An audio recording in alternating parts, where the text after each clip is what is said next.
figure it might be easier to do a video. Might be quicker to show this.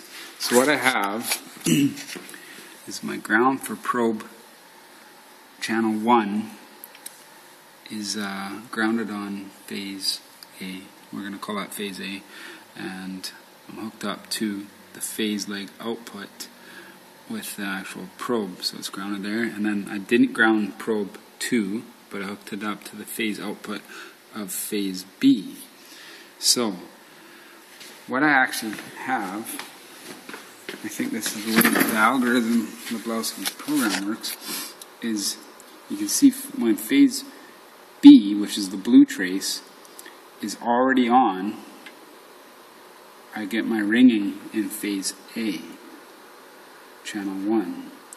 And if we zoom out and we look at where we see some issues with the blue instead of the yellow, zoom in on that, you can see when the yellow trace, which is channel 1, or phase A, when it's already on, and then phase B turns on, it gets the ringing.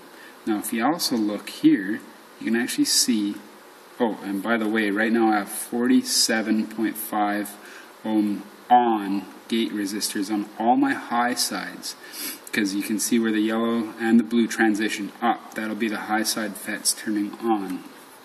So just looking here, if you measure this from here to here, I'll just zoom in on that, the MOSFET transition takes 1.4 microseconds, but there's no ring there. So then we go over here and we look at the blue, bring it down. Look at how straight up and down that is. So we'll just zoom in a bit so we can measure it easier. And I'll actually zoom a bit more there.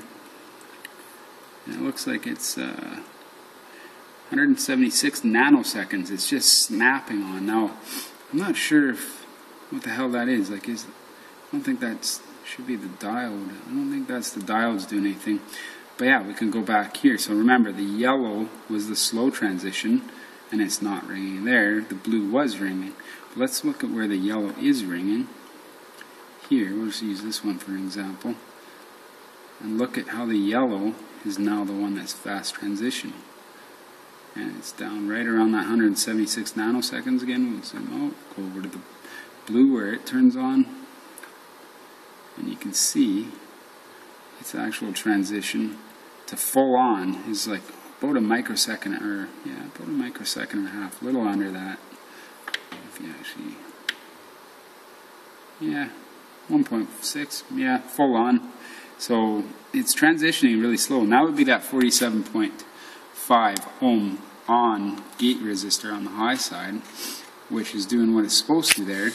But for some reason, I'm getting a really fast snap, and I can't control this. It doesn't matter what gate resistor I put in, it is snapping on and causing ringing and overshoot. Now, before you get too excited about that not looking as bad as before, this is actually off my BMX. I hooked it up and just did a sensorless run, still with the current settings from the, still with the current settings and the control loop parameters, all from the lossless motor. So it's not actually quite set up right, but I just wanted to do it quick to see if it would have anything to do with motor inductance, and I don't believe it does. I believe it's something to do with, might be my layout, but it's really weird. It might be in the control algorithm, I'm not sure. Really baffled on this.